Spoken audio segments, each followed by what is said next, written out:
Hello guys, welcome to simplified study.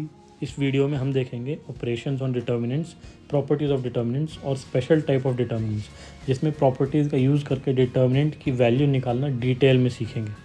Video के end में अगर आपको इन टॉपिक्स से रिलेटेड कोई डाउट हो तो आप कमेंट सेक्शन में पूछ सकते हैं। चलिए अब स्टार्ट करते हैं इस वीडियो के टॉपिक्स। नेक्स्ट अब हम देख लेते हैं डिटर्मिनेंट्स पे ऑपरेशन क्या क्या हो सकते हैं। सबसे पहला ऑपरेशन होता है इंटरचेंज ऑफ रो और कॉलम। मान लीजिए एक हमारे पास डिटर्मिनेंट है A1 B1 C1, A2 B2 C2, A3 B3 C3। अब अगर हम R1 और R2 इन दोनों को इंटरचेंज कर दें, ये हमारा R1 है, ये हमारा R2 है, तो अगर हमने इन दोनों को इंटरचेंज कर दिया तो ये A2 B2 C2 ये हो जाएगा ऊपर और A1 B1 C1 ये हो जाएगा नीचे। ठीक है, इसको रिप्रेजेंट इस तरह से किया जाता है। इंटरचेंज का एरो होता है। मान लीजिए कोई भी RI RJ मतलब ith रो और jth रो में इंटरचेंज, सिमिलरली कॉलम में भी इंटरचेंज हो सकता है। नेक्स्ट ऑपरेशन होता है हमारा addition of m times of jth row to corresponding elements of ith row. इसको रिप्रेजेंट इस तरह से किया जाता है RI plus m times RJ। इसका मतलब होता है कि ith रो के हर एक एलिमेंट में कॉरस्पॉन्डिंग jth रो के एलिमेंट को m टाइम्स ऐड किया गया है। फॉर एग्जांपल यहाँ पे हमारा डिटर्मिनेंट है, मान लीजिए A1 B1 C1, A2 B2 C2, A3 B3 C3।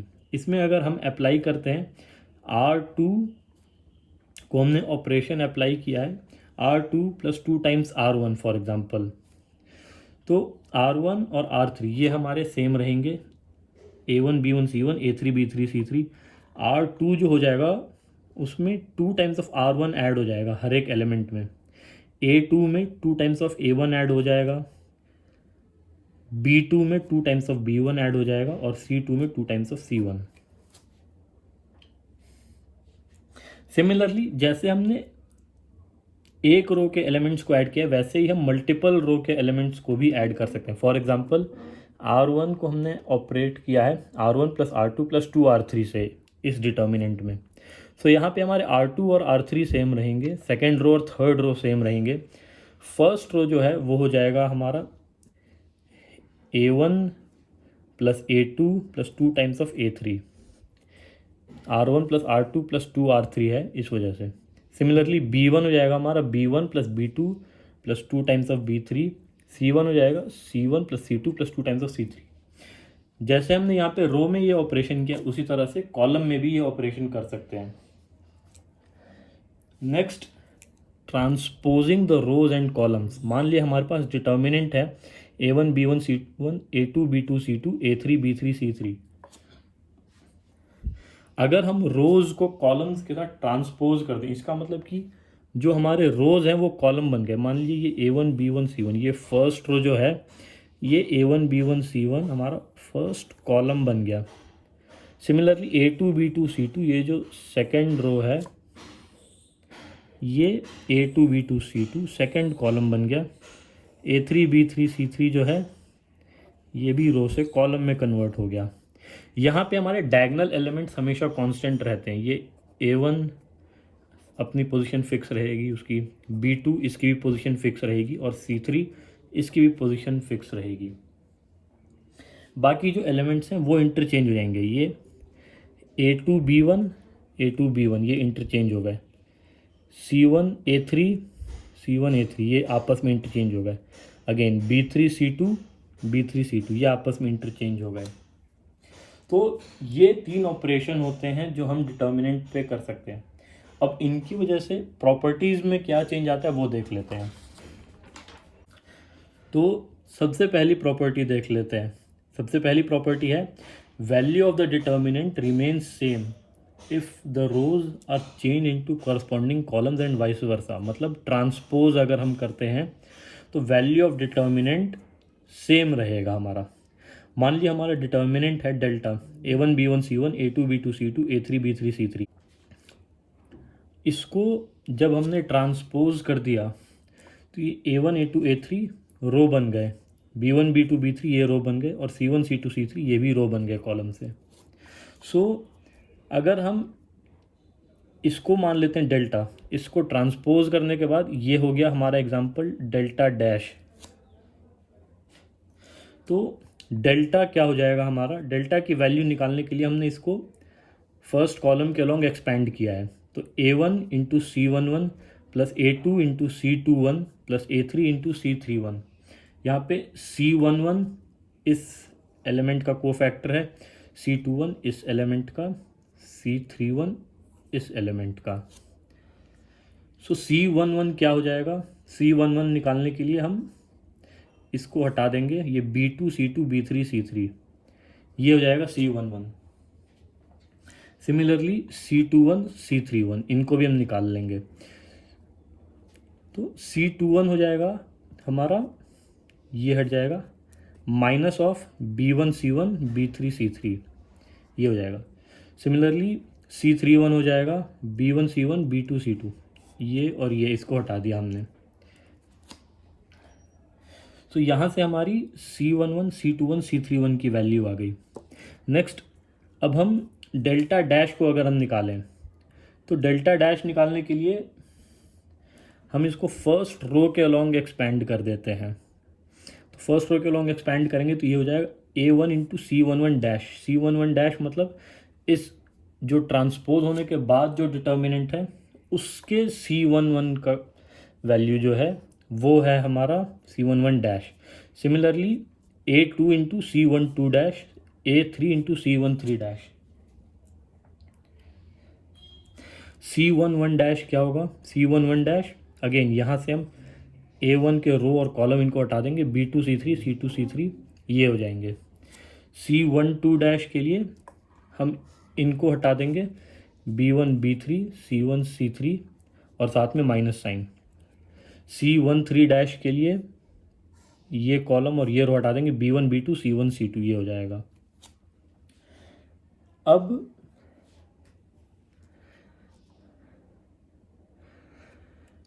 C11 और C11 डैश ये दोनों इक्वल है, जैसा हम देख सकते हैं।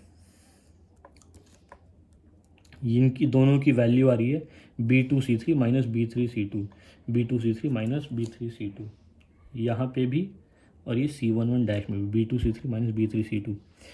सिमिलरली C21 और C12 डैश ये दोनों की वैल्यू भी सेम है, minus of B1 C3 minus B1 C1 B3, minus of B1 C3 minus C1 B3। Similarly C31 की वैल्यू C13 डैश की वैल्यू भी सेम है, B1 C2 minus B2 C1, B1 C2 minus B2 C1। सो A1 same है, C1 dash same है, A2 same है, C12 dash और C21 ये दोनों सेम है, और C13 डैश ये सेम। तो जब सारे एलिमेंट सेम है तो डेल्टा और डेल्टा डैश सेम है, इसका मतलब कि वैल्यू ऑफ डिटर्मिनेंट सेम रह रही है। नेक्स्ट प्रॉपर्टी हम देख लेते हैं, इफ एनी टू रोज और columns of a determinant are interchanged then sign of determinant is change and the numerical value stays same.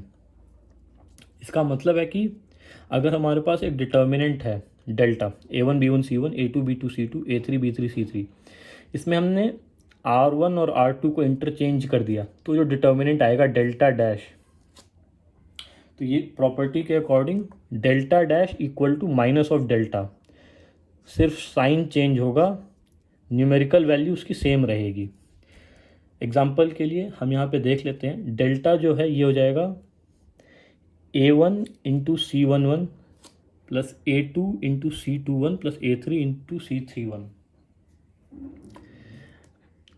अब अगर हम C11 C21 C31 डायरेक्टली हम यहाँ पे वैल्यू डाल रहे हैं, यहाँ इतना सारा एक्सप्लेन नहीं करेंगे। C11 की वैल्यू क्या होगी, B2 C3 minus B3 C2 ये हो गया। C21 की वैल्यू क्या होगी, C21 की वैल्यू होगी B1 C3 minus B3 C1, और साथ में एक नेगेटिव साइन रहेगा तो इस वजह से ये इंटरचेंज हो जाएगा, B3 C1 minus B1 C3, B3 C1 minus B1 C3। फिर A3 के साथ मल्टीप्लाई करेंगे C31 अगेन क्या होगा B1C2 माइनस B2C1। सिमिलरली अब हम डेल्टा डैश को अगर देखेंगे तो डेल्टा डैश हमारा हो जाएगा A2 into B1C3 minus B3C1। A2 उसका को फैक्टर के साथ मल्टीप्लाई किया, A1 को मल्टीप्लाई करेंगे इसके को फैक्टर के साथ जो कि होगा minus of B2C3 minus B3C2, यानी कि B3C2 minus B2C3। Negative sign क्यों आ रहा है? क्योंकि को फैक्टर इस एलिमेंट का नेगेटिव साइन रहेगा, जो साइन कन्वेंशन है उसके अकॉर्डिंग। सिमिलरली A3 के लिए B2C1 माइनस B1C2। अब अगर हम यहाँ पे सारे टर्म्स को अगर हम देखेंगे तो ये A1 into B2C3 minus C2B3, B2C3 यहाँ पे नेगेटिव जा रहा है, B3C2 पॉजिटिव, तो ये जो टर्म है यहाँ पे इसका नेगेटिव आ जा रहा है। सिमिलरली A2 को अगर हम देखेंगे B3C1 माइनस B1C3, ये B3C1 नेगेटिव हो जा रहा है और माइनस B1C3 यहाँ पॉजिटिव, तो यहाँ पे इसका नेगेटिव हो जा रहा है।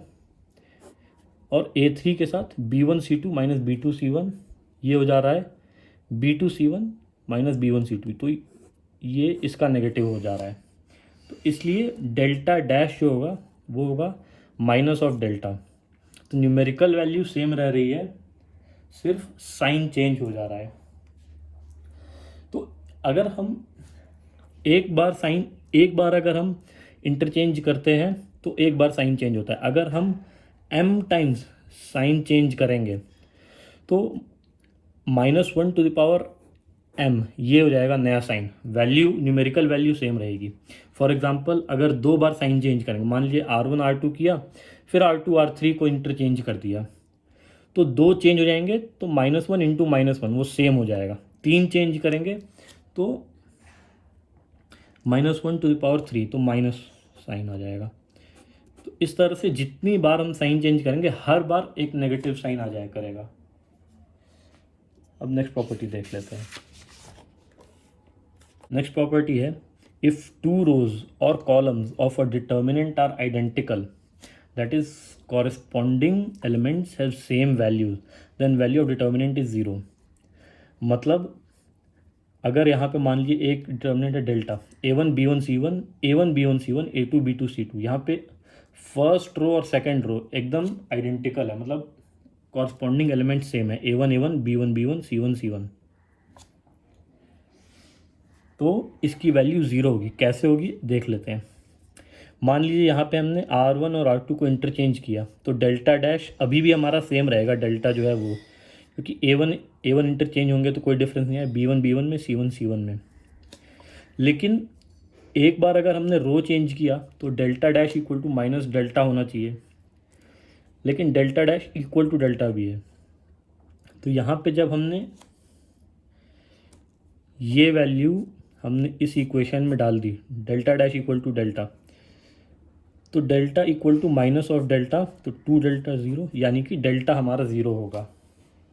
तो इसलिए अगर कभी भी 2 रो या 2 कॉलम अगर सेम होते हैं तो उस डिटर्मिनेंट की वैल्यू 0 होगी। Next, if elements of any row or column of a determinant are multiplied with same factor k, then the value of determinant is multiplied by k।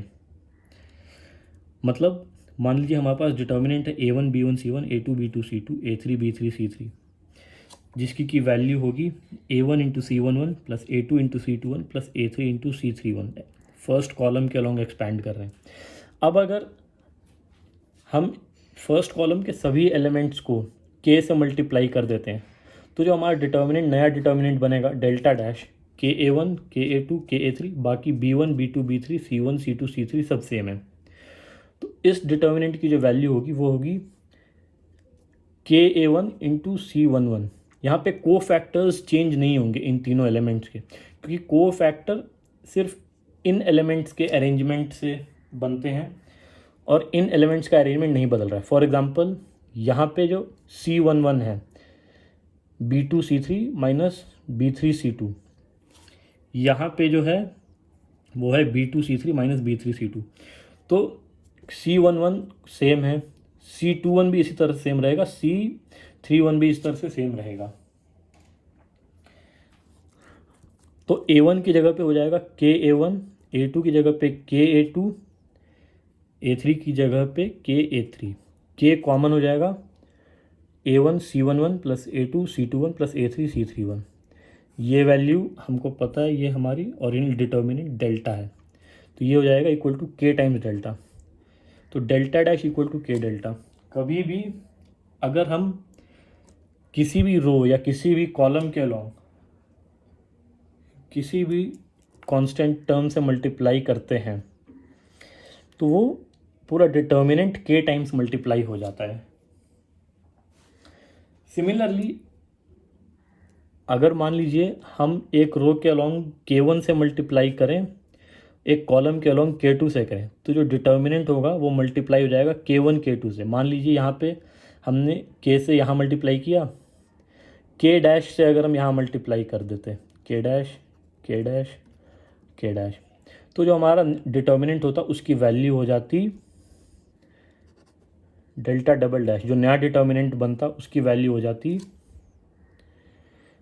K, ये K जो यहाँ multiply किया था, और K dash into delta.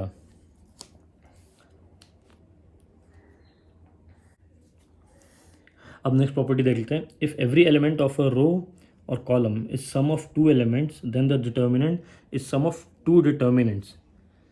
मतलब अगर एक determinant है जिसमें कि किसी भी रो या किसी भी कॉलम में हर एक एलिमेंट दो एलिमेंट्स का सम है, सम ऑफ टू एलिमेंट्स, तो वो determinant sum of two determinants होगा। First determinant will have one term in place and the second determinant will have second term in its place. मान लीजिए हमारा डिटर्मिनेंट है delta A1 plus x A2 plus y A3 plus z, B1 B2 B3 C1 C2 C3।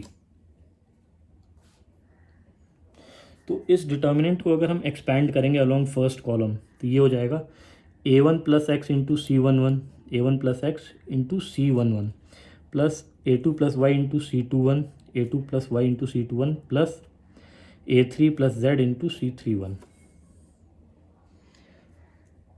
तो अब अगर हम देखेंगे तो ये दो डिटर्मिनेंट्स हमें दिख रहे हैं, दो values, A1 into C11 plus A2 into C21 plus A3 into C31। ये हो गया एक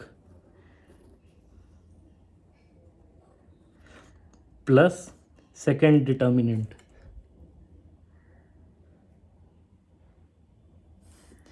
plus second determinant x into C11 plus y into C21 plus z into C31। ये हो गया दूसरा डिटर्मिनेंट। तो ये डिटर्मिनेंट एक्चुअली दो का सम होगा। तो अगर इसको हम अरेंज करेंगे तो ये A1 into C11 plus A2 into C21 plus A3 into C31, ये वाला डिटर्मिनेंट बन जाएगा, और x into C11 plus y into C21 plus z into C31, ये दूसरा डिटर्मिनेंट बन जाएगा। यहाँ पे A1 A2 A3 B1 B2 B3 C1 C2 C3 x Y Z B1 B2 B3 C1 C2 C3। ये जो टर्म्स हैं हमारे, जहाँ पे कि कोई सम नहीं था, ये सेम रहेंगे, बस जो सम था जिन जगहों पे वो टर्म्स चेंज हो गए। सिमिलरली अगर मान लीजिए कि दो कॉलम होते जहाँ पे कि हर एक एलिमेंट दो क्वांटिटीज़ का सम होता, A1 plus x A2 plus y A3 plus z B1 plus p B2 plus q B3 plus r, तो ये चार डिटर्मिनेंट का सम होता। एक्चुअली यहाँ पे मान लीजिए B1 plus p B2 plus q B3 plus r होता, B1 plus p B2 plus q B3 plus r होता। सो अगेन इसको भी हम इस डिटर्मिनेंट को दो डिटर्मिनेंट में ब्रेक कर देते, A1 A2 A3 B1 B2 B3 C1 C2 C3, ये हो जाता पहला। फिर A1 A2 A3 P Q R C1 C2 C3, A1 A2 A3 PQR C1 C2 C3, ये हो जाता दूसरा। Similarly XYZ B1 B2 B3 C1 C2 C3, ये हो जाता तीसरा। और XYZ PQR C1 C2 C3, ये हो जाता चौथा। तो इस तरह से एक डिटर्मिनेंट जिसके कि किसी भी रो या कॉलम के अलोंग एलिमेंट्स जो हैं वो दो क्वांटिटीज़ का सम है, दो या दो से ज़्यादा भी हो सकते हैं, तो उसको हम इस तरह से रिप्रेजेंट करेंगे। सिमिलरली मान लीजिए एक हमारे पास डिटर्मिनेंट है A1 + X + Y + Z, A2 + alpha + beta + gamma, B1 B2। तो यहाँ पे ये B1 B2 जो हैं ये सब में सेम रहेंगे। A1 A2 का एक डिटर्मिनेंट बनेगा, X और अल्फ़ा का, Y और बीटा का, और Z और गामा का। इसी तरह से मान लीजिए कोई हमारे पास थर्ड ऑर्डर डिटर्मिनेंट है जिसमें कि n क्वांटिटीज़ हैं फर्स्ट रो में, m क्वांटिटीज़ हैं सेकेंड रो में। मतलब पहला जो रो है उसमें हर एक एलिमेंट n क्वांटिटीज़ से बना हुआ हो, दूसरा जो रो हो वो m क्वांटिटीज़ से बना हुआ हो, तीसरा जो रो हो वो p क्वांटिटीज़ से बना हुआ हो। तो उसको रिप्रेजेंट कर सकते हैं n into m into p different determinants से। ये रो या कॉलम कहीं पे भी हो सकता है। फॉर एग्जांपल यहाँ पे दो क्वांटिटी थे फर्स्ट कॉलम, दो क्वांटिटी थे सेकंड कॉलम। तो n हो गया था हमारा 2, m हो गया था हमारा 2, p हो गया था हमारा 1। तो इस वजह से 2 इंटू 2 इंटू 1 यहाँ 4, 1 2 3 4 अलग अलग डिटर्मिनेंट का सम था ये। नेक्स्ट प्रॉपर्टी देख लेते हैं। If each element on one side और अदर साइड और both sides of principal diagonal of determinant is 0, then product of diagonals becomes value of such determinant। मान लीजिए एक हमारे पास फिफ्थ ऑर्डर डिटर्मिनेंट है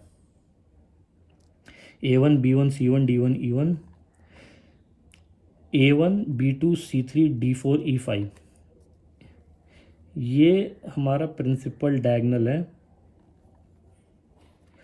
फॉर एग्जांपल इस तरफ सारे एलिमेंट जो हैं ज़ीरो हैं। तो अगर हम इस डिटर्मिनेंट को एक्सपैंड करेंगे अलोंग फर्स्ट कॉलम तो ये क्या हो जाएगा, A1 इंटू इसका कोफैक्टर, बाकी सारे टर्म ज़ीरो हैं इसलिए इनकी कोई वैल्यू नहीं रहेगी जब हम डिटर्मिनेंट की वैल्यू कंप्यूट करेंगे। तो इसमें सिमिलरली B2 यहाँ पे इधर इन सब टर्म्स की कोई वैल्यू नहीं रहेगी, C3 D4 E5। तो एक्चुअली जो इस पूरे डिटर्मिनेंट की वैल्यू आएगी वो आएगी A1 B2 C3 D4 E5, यही इस डिटर्मिनेंट की वैल्यू होगी। नेक्स्ट प्रॉपर्टी देख लेते हैं। Value of a determinant doesn't change if the elements of any row और कॉलम आर इंक्रीज्ड और डिक्रीज्ड बाई एडिंग और subtracting equimultiples of corresponding elements of other rows और columns. इसका मतलब क्या हुआ, इसका मतलब हुआ मान लीजिए हमारे पास एक डिटर्मिनेंट है delta A1 B1 C1 A2 B2 C2 A3 B3 C3। अब अगर हम एक दूसरा डिटर्मिनेंट बनाते हैं जिसमें रो 1 कॉलम 1 के एलिमेंट्स में कॉलम 2 के एलिमेंट्स को n टाइम्स करके ऐड करते हैं, यहाँ पे इक्वी मल्टीपल कहा गया है ऐड करने के लिए, ऐड या सब्ट्रैक्ट कुछ भी कर सकते हैं। तो अगर हमने हर एक को n टाइम्स मल्टीप्लाई करके ऐड किया तो जो डिटर्मिनेंट होगा डेल्टा डैश हो जाएगा A1 + n times B1, A2 + n times B2, A3 + n times B3। बाकी B1 B2 B3 C1 C2 C3 ये सेम रहेंगे। तो जैसा हमने पहले भी देखा है, अगर किसी भी रो या कॉलम के along elements sum of two quantities हैं तो हम उसको दो अलग अलग डिटर्मिनेंट के सम के फॉर्म में दिखा सकते हैं। जैसे यहाँ पे हो जाएगा A1 B1 C1 A2 B2 C2 A3 B3 C3 plus यहाँ पे n times B1 n times B2 n times B3 है, लेकिन n सब में कॉमन है इसलिए हमने n बाहर निकाल लिया है। तो इस वजह से ये हो जाएगा B1 B2 B3 B1 B2 B3 C1 C2 C3। यहाँ पे ये दोनों कॉलम सेम है, C1 और C2 सेम हो जा रहे हैं, इस वजह से इस डिटर्मिनेंट की वैल्यू ज़ीरो हो जाएगी। तो एक्चुअली में ये जो डिटर्मिनेंट है डेल्टा डैश वो यही रहेगा, A1 B1 C1 A2 B2 C2 A3 B3 C3। तो delta dash equal to delta ही रह रहा है। इसका मतलब डिटर्मिनेंट की वैल्यू में चेंज नहीं आता है अगर आप उसके किसी भी रो या कॉलम में equimultiples of corresponding elements of other row या कॉलम ऐड करो। Equimultiple of corresponding elements, ये ध्यान रखना है हमेशा। किसी भी एलिमेंट में अगर आपने n टाइम्स किया है तो यहाँ भी n टाइम्स ही करके ऐड या सब्ट्रैक्ट करेंगे। ऐसा नहीं कर सकते कि यहाँ पे n टाइम्स किया तो यहाँ पे m टाइम्स कर देंगे, तो ये प्रॉपर्टी वैलिड नहीं रहेगी, ये हमेशा ध्यान रखना है। नेक्स्ट प्रॉपर्टी है, अगर मान लीजिए कि डेल्टा एक फंक्शन ऑफ x है और ये ज़ीरो हो जाता है x की किसी वैल्यू अल्फ़ा के लिए, तो कहा जाएगा कि x equal to alpha is the root of f x and x minus alpha is a factor of delta. Example, मान लिया हमारा डिटर्मिनेंट है x 2x 3x 3 7 20 3 6 9। ये डेल्टा ज़ीरो हो जाता है at x equal to zero. x की value अगर ज़ीरो है तो ये तीनों एलिमेंट ज़ीरो हो जाएंगे, तो इस डेल्टा की वैल्यू ज़ीरो हो जाएगी। या फिर अगर x की वैल्यू 3 है तो ये हो जाएगा 3, ये हो जाएगा 6 3 6 और 9। तो x इक्वल टू 3 पे 3 6 9 जाएंगे। यहाँ पे C1 और C3 फर्स्ट और थर्ड कॉलम सेम हो जाएंगे, इस वजह से ये डिटर्मिनेंट ज़ीरो हो जाएगा। तो हम कहेंगे कि delta equal to zero at x equal to zero and at x equal to 3।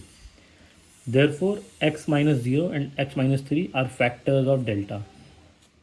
तो अब देखते हैं कुछ स्पेशल टाइप्स ऑफ डिटर्मिनेंट्स। सबसे पहले सिमेट्रिक डिटर्मिनेंट। सिमेट्रिक डिटर्मिनेंट होता है a determinant whose elements remain unchanged if the rows and corresponding columns are transposed with each other. मतलब अगर रोज और कॉलम्स को ट्रांसपोज कर दें तो भी डिटर्मिनेंट सेम रहेगा, उसको कहते हैं सिमेट्रिक डिटर्मिनेंट। इस डिटर्मिनेंट के लिए ए आई जे इक्वल टू ए जे आई होना चाहिए। मतलब एलिमेंट जो ith रो और jth कॉलम पे है वो सेम होना चाहिए jth रो और ith कॉलम के लिए।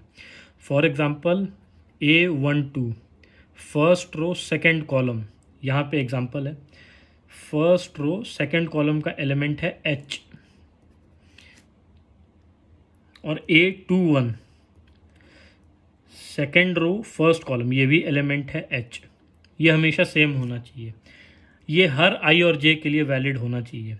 For example first row third column का एलिमेंट है G, third row first column का एलिमेंट है G। Similarly second row third column, third row second column, ये सेम होंगे। तो ए आई जे इक्वल टू ए जे आई होना चाहिए, तो हम कहेंगे कि ये सिमेट्रिक डिटर्मिनेंट है। Next skew symmetric determinant. All the diagonal elements are zero and if rows are transposed with corresponding columns then their magnitude remains same but their sign changes। मतलब diagonal elements होंगे zero zero zero zero, सारे diagonal elements होंगे zero, और अगर रोज़ को transpose कर दिया जाए कॉरस्पॉन्डिंग कॉलम के साथ तो मैग्नीट्यूड रहेगा सेम लेकिन उनका साइन चेंज हो जाएगा, पॉजिटिव है तो नेगेटिव हो जाएगा, नेगेटिव है तो पॉजिटिव। तो A ज़ीरो होगा, A मतलब A11 zero, first row first column zero, A22 ये zero, second row second column, सारे डायगोनल ज़ीरो होंगे, तो A हो जाएगा ज़ीरो। और AIJ ith row jth column, ये हो जाएगा equal to minus of AJI। यानी कि फॉर एग्ज़ाम्पल यहाँ पे A12 first row second column का एलिमेंट है H, A21 हो जाएगा सेकेंड रो फर्स्ट कॉलम, ये हो जाएगा minus H। Similarly first row third column का एलिमेंट A13 ये है G, A31 third row first column ये है माइनस G। नेक्स्ट देख लेते हैं सर्कुलर डिटर्मिनेंट। सर्कुलर डिटर्मिनेंट में एलिमेंट्स ऑफ द रोज या फिर columns are in cyclic order, मतलब कि वो एक सेम फंक्शन पे होंगे लेकिन उनकी वैल्यू एक साइक्लिक ऑर्डर में चेंज होगी। फॉर एग्जांपल ए के बाद आएगा बी, बी के बाद आएगा सी, सी के बाद आएगा फिर से ए। स्टार्टिंग यहाँ पे कुछ भी हो सकता है, ए बी या सी, लेकिन ऑर्डर यही रहेगा, ए के बाद बी के बाद सी के बाद फिर से ए। फॉर एग्जांपल यहाँ पे एक डिटर्मिनेंट है 1a square, 1b square, 1c square. ये एक सर्कुलर डिटर्मिनेंट है। यहाँ पे सेकेंड कॉलम जो है वो same function f(x) equal to x represent करता है, जहाँ पे x की वैल्यू साइक्लिक ऑर्डर में होती है, पहले a फिर b फिर c। सिमिलरली थर्ड कॉलम भी एक फंक्शन रिप्रेजेंट करता है f(x) equal to x square, जिसमें कि हर एक एलिमेंट की यहाँ पे वैल्यू साइक्लिक ऑर्डर में चेंज हो रही है, a स्क्वायर बी स्क्वायर फिर c स्क्वायर। ये जो डिटर्मिनेंट है 1a square, 1b square, 1c square, इसकी वैल्यू होगी a minus b into b minus c into c minus ए।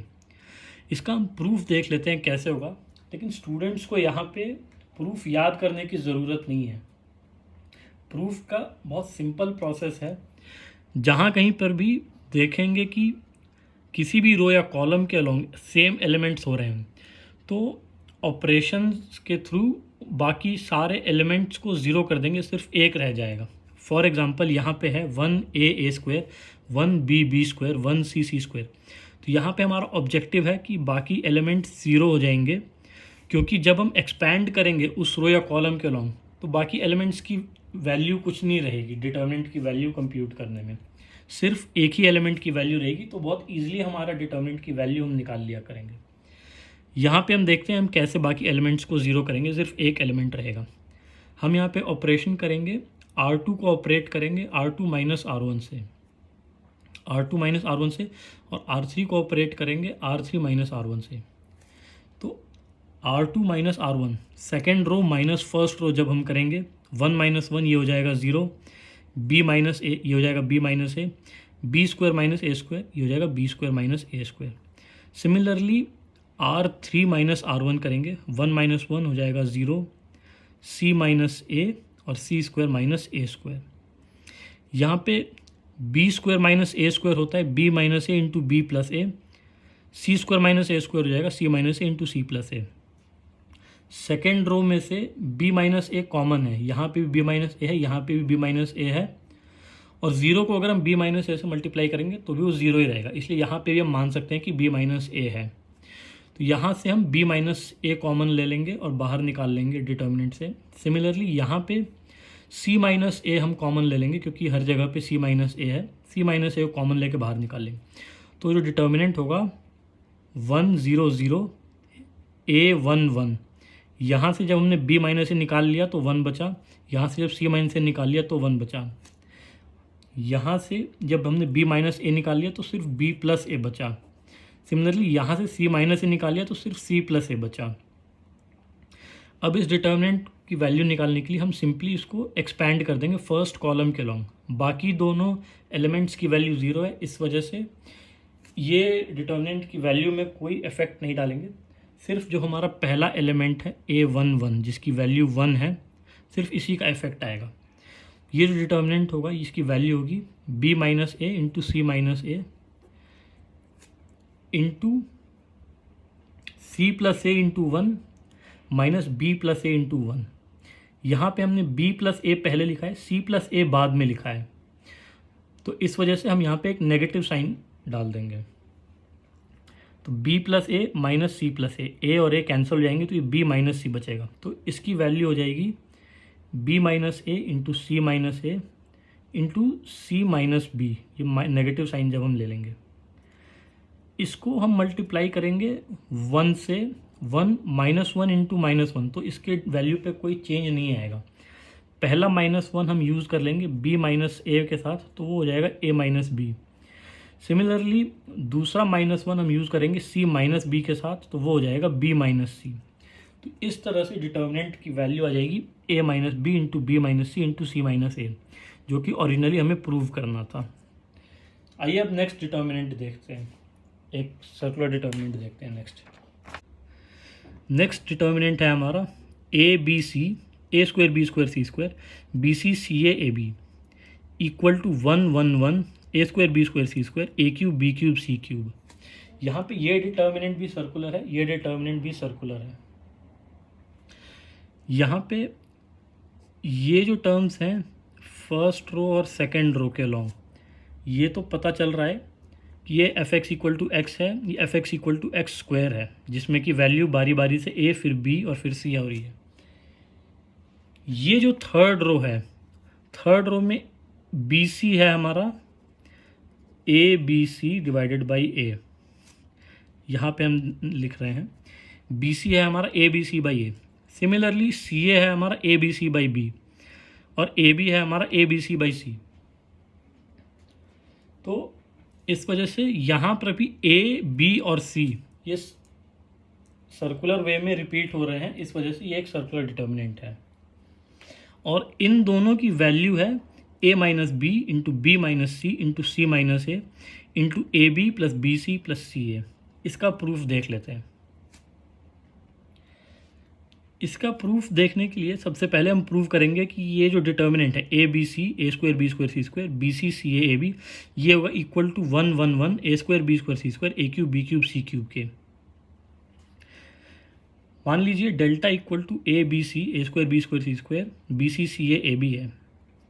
यहाँ पे हमने देखा है कि ये हर एक term a b c by a b c by b, a b c by c है, यहाँ पे हमने देखा है। तो ए बी सी हम कॉमन ले लेंगे। जब ए बी सी कॉमन ले लेंगे यहाँ से, तो यहाँ पे बचेगा 1 बाई ए, यहाँ बचेगा 1 बाई बी और यहाँ बचेगा 1 बाई सी। बाकी टर्म सेम रहेंगे, a b c, a square b square c square same रहेंगे। अब इसके बाद ए को हम मल्टीप्लाई कर देंगे फर्स्ट कॉलम में, बी को मल्टीप्लाई कर देंगे सेकंड कॉलम में और सी को मल्टीप्लाई कर देंगे थर्ड कॉलम में। तो ए इंटू ए ये हो जाएगा ए square, A into a square ये हो जाएगा a cube, A into 1 by a ये हो जाएगा 1।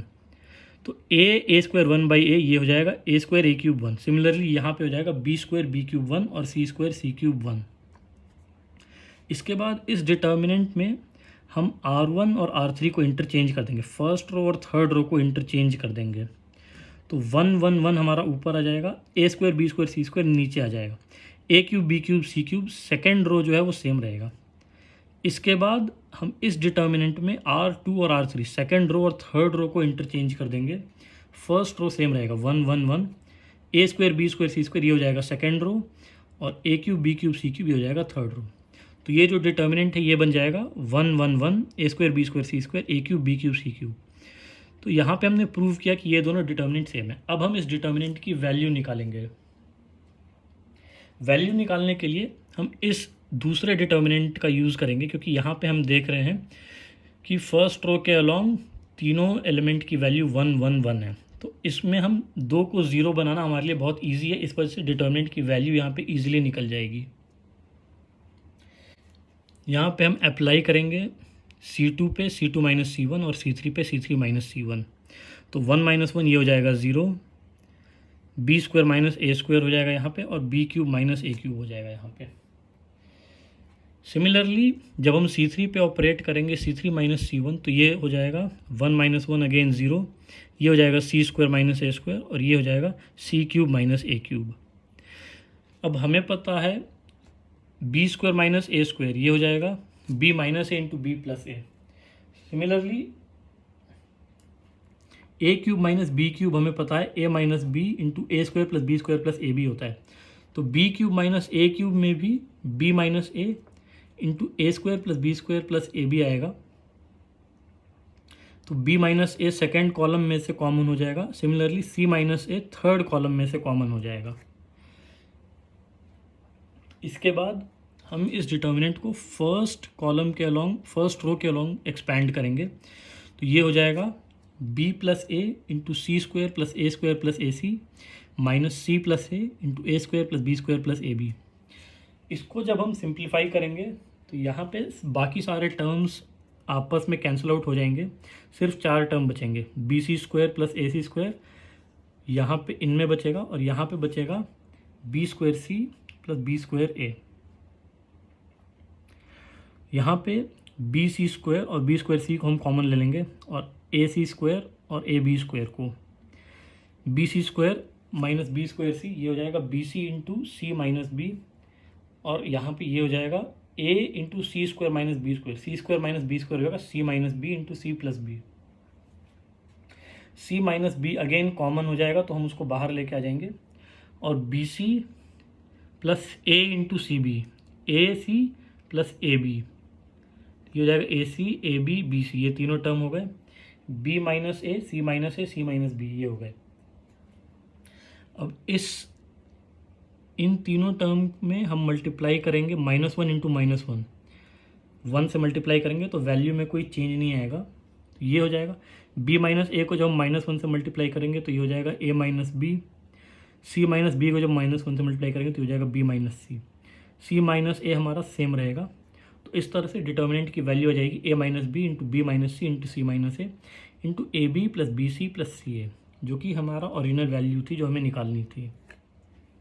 अब नेक्स्ट डिटर्मिनेंट देखते हैं। नेक्स्ट डिटर्मिनेंट है हमारा a b c c a b c equal to a b c a square b square c square a cube b cube c cube, और इन दोनों की वैल्यू होगी a b c into a minus b into b minus c into c minus a. Again यहाँ हम first determinant से start करेंगे। ए b c है हमारा a b c by a, similarly c a हो जाएगा हमारा a b c by b, और ए बी हो जाएगा ए बी सी बाई सी। तो ए बी सी हम यहाँ से भी कॉमन ले लेंगे और a b c third column में से भी कॉमन ले लेंगे, तो ये हो जाएगा ए square b square c square, a b c same रहेगा, ये यहाँ पे हो जाएगा 1 by a 1 by b 1 by c, और ये 1 1 1 हो जाएंगे। इसके बाद ए स्क्वायर को मल्टीप्लाई कर देंगे फर्स्ट रो से, तो ए स्क्वायर इंटू ए ये हो जाएगा a cube, a square into 1 by a ये हो जाएगा ए स्क्वायर इंटू 1 ये हो जाएगा ए स्क्वायर, तो a cube a square, b cube b square, similarly c cube c square. अब इसके बाद हम अप्लाई करेंगे C1 और C2, फर्स्ट कॉलम और सेकंड कॉलम का इंटरचेंज, तो ये ए बी सी यहाँ पे आ जाएगा और ए cube b cube c cube यहाँ पे आ जाएगा, साथ में एक नेगेटिव साइन होगा। सिमिलरली अगेन हम अप्लाई करेंगे C2 और C3 का इंटरचेंज, तो ये ए cube b cube c cube इधर आ जाएगा, थर्ड कॉलम बन जाएगा, और ए square b square c square second column बन जाएगा, और ये नेगेटिव साइन कैंसिल आउट हो जाएगा। तो ये इस तरह से प्रूव हमने कर दिया कि ये जो डिटर्मिनेंट था ए b c c a b सी, इसकी वैल्यू है equal to a b c a square b square c square a cube b cube c cube. अब इसके बाद हम इसकी वैल्यू निकालेंगे। यहाँ पे हम देख सकते हैं कि इन तीनों की वैल्यू सेम है, इस वजह से हम इस डिटर्मिनेंट का यूज़ करेंगे वैल्यू निकालने के लिए। यहाँ पे ए बी सी हम कॉमन ले लेंगे, तो ये हो जाएगा ए b c c a b 1 1 1। Again इन दोनों टर्म्स को हम ज़ीरो बना देंगे सो दैट हमारी वैल्यू ईजिली निकल जाए। तो R2 को हम ऑपरेट करेंगे R2 माइनस R1 से, R3 को ऑपरेट करेंगे R3 माइनस R1 से। तो सेकेंड रो की वैल्यू हो जाएगी B minus a c A minus b c 1 minus 1 0। Similarly third row की वैल्यू हो जाएगी C minus a b minus b c और 0। अब यहाँ पे हम देख सकते हैं कि सी ए माइनस बी सी हो जाएगा C into a minus b equal to minus of C into b minus a minus b equal to minus of b minus a होगा, इसलिए तो इस वजह से b माइनस ए हम यहाँ से कॉमन ले लेंगे। सिमिलरली यहाँ से हम C माइनस ए कॉमन ले लेंगे थर्ड रो से, तो ये हो जाएगा ए बी सी पहले से ही हमने कॉमन लिया हुआ था, b माइनस ए और C माइनस ए हमने यहाँ से कॉमन लिया सेकंड रो और थर्ड रो से, तो फर्स्ट रो सेम रहेगा a b c और 1, सेकंड रो हो जाएगा 1 माइनस C और 0। सिमिलरली थर्ड रो हो जाएगा 1 माइनस बी और 0। अब इस डिटर्मिनेंट की वैल्यू निकालने के लिए थर्ड कॉलम के लॉन्ग एक्सपैंड कर देंगे, थर्ड कॉलम के लॉन्ग एक्सपैंड करेंगे। बाकी दोनों टर्म ज़ीरो हैं, इस वजह से इनका कोफैक्टर कुछ भी हो, इनका कंट्रीब्यूशन कुछ नहीं होगा डिटर्मिनेंट की वैल्यू में, सिर्फ इस वाले एलिमेंट का होगा। तो ये हो जाएगा ए b c into b minus a into c minus a into minus b minus minus c, minus b minus minus c, ये हो जाएगा सी माइनस बी। तो सी माइनस बी यहाँ पे आ जाएगा। अगेन हम इसको मल्टीप्लाई कर देंगे -1 इंटू -1 से, तो वैल्यू पे कोई चेंज नहीं आएगा। बी माइनस ए को मल्टीप्लाई करेंगे तो ये हो जाएगा ए minus b, c minus b को मल्टीप्लाई कर देंगे तो ये हो जाएगा बी माइनस सी। तो इस डिटर्मिनेंट की वैल्यू हो जाएगी a b c into a minus b into b minus c into c minus a. अब नेक्स्ट डिटर्मिनेंट देखते हैं। नेक्स्ट डिटर्मिनेंट है हमारा a b c A c a B. यहाँ पे हम जैसा कि देख सकते हैं कि किसी भी रो या कॉलम के अलॉन्ग इनका सम सेम आ रहा है। अगर हम मान लीजिए तीनों रो को ऐड करें तो a plus b plus c, b plus c plus a, c plus a plus b, या कॉलम के अलॉन्ग भी करें तो भी a plus b plus c, b plus c plus a, c plus a plus b. तो इसलिए यहाँ पे हम कांस्टेंट टर्म बनाने के लिए या तो रो या कॉलम के अलॉन्ग ऐड करेंगे। यहाँ पे हमने प्रूफ के लिए रो के अलॉन्ग ऐड किया है। R1 पे हमने ऑपरेट किया है R1 plus R2 plus R3, तो ये हो जाएगा a plus b plus c, ये भी हो जाएगा a plus b plus c, ये भी हो जाएगा a plus b plus c. Second row और थर्ड रो सेम रहेंगे। फर्स्ट रो से हमने a plus b plus c common ले लिया, 1 1 1 रह गया। सेकेंड रो और थर्ड रो सेम रह गए। इसके बाद हमने ऑपरेट किया C2 पे, सेकेंड कॉलम पे C2 माइनस C1, C3 पे C3 माइनस C1। अगेन यहाँ पे हम इस वजह से ऑपरेट कर रहे हैं सो दैट ये दोनों एलिमेंट हमारे ज़ीरो हो जाएं। फिर जब हम एक्सपैंड करेंगे अलॉन्ग फर्स्ट रो तो सिर्फ इसकी वैल्यू होगी, इन दोनों की कोई वैल्यू नहीं आएगी डिटर्मिनेंट की वैल्यू निकालने में। सो C2 को जब हमने किया C2 माइनस C1 तो ये हो जाएगा C माइनस बी, ये हो जाएगा A माइनस C और ये हो जाएगा ज़ीरो। सिमिलरली यहाँ पे हो जाएगा C3 में, थर्ड कॉलम में 1 minus 1 0, A minus b, b minus c. अब हम इसको एक्सपैंड करेंगे अलॉन्ग फर्स्ट रो तो ये हो जाएगा C minus b into b minus c minus A minus b into a minus c. जब हम इस टर्म को एक्सपैंड करेंगे और सिंप्लीफाई करेंगे तो ये हो जाएगा A B plus B C plus C A minus A square minus B square minus C square. ये हो जाएगा, माइनस साइन बाहर आ जाएगा, ए square plus B square plus C square हो जाएगा और ये तीनों टर्म नेगेटिव हो जाएंगे। ये एक स्टैंडर्ड एक्सपेंशन का फॉर्मूला होता है जिसकी वैल्यू होती है A cube plus B cube plus C cube minus 3abc। इसी तरह से और भी दूसरे साइक्लिक डिटर्मिनेंट्स हो सकते हैं। For example 1 1 1 a b c b cube c cube a cube. यहाँ पे ये स्टार्ट हो रहा है बी से, लेकिन ऑर्डर वही है, ए के बाद बी, बी के बाद सी, सी के बाद ए, बी के बाद सी आ रहा है, सी के बाद ए आ रहा है। सिमिलरली एक और एग्जांपल है ये a b c 1 by b 1 by c 1 by a to the power 4 b to the power 4 c to the power 4। Circular determinant की रिक्वायरमेंट सिर्फ इतनी है कि साइक्लिसिटी होना चाहिए क्वांटिटीज़ में।